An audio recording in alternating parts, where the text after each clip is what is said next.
VOA's Hayde Fitzpatrick spoke with Banda just before the U.S. elections at the Center for Global Development, where the former president is doing research on women's political leadership and girls' education. Most of our countries on the continent of Africa don't have the capacity to achieve equality between our boys and girls and our men and women. But the second most important thing that is coming out within my research are the traditions and culture.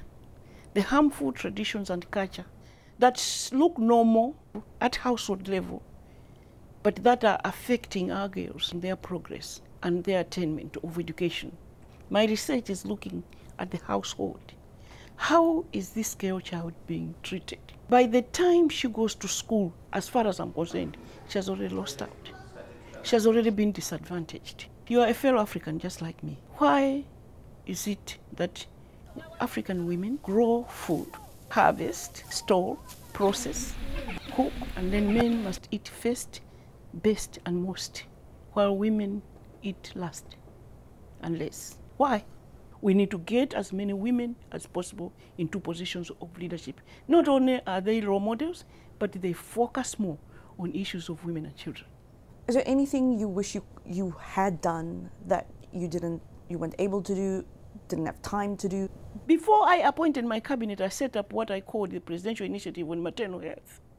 In 2 years, we were able to reduce maternal death from 675 per 100,000 live-based to 460. The African Union gave us an award for that work. For the first time, the Solicitor General of Malawi was a woman. 2 governors of the Reserve Bank, Deputy Commissioner of the Inspector General of Police, 8 district commissioners, 100 appointments. So I have no regrets. That's what I'm trying to say. That I did my part.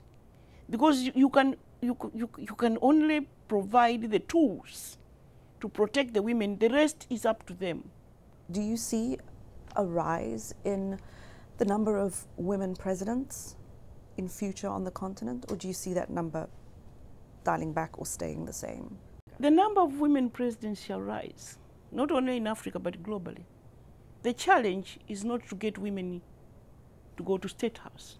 The challenge is to support women get into State House, become presidents, but stay there.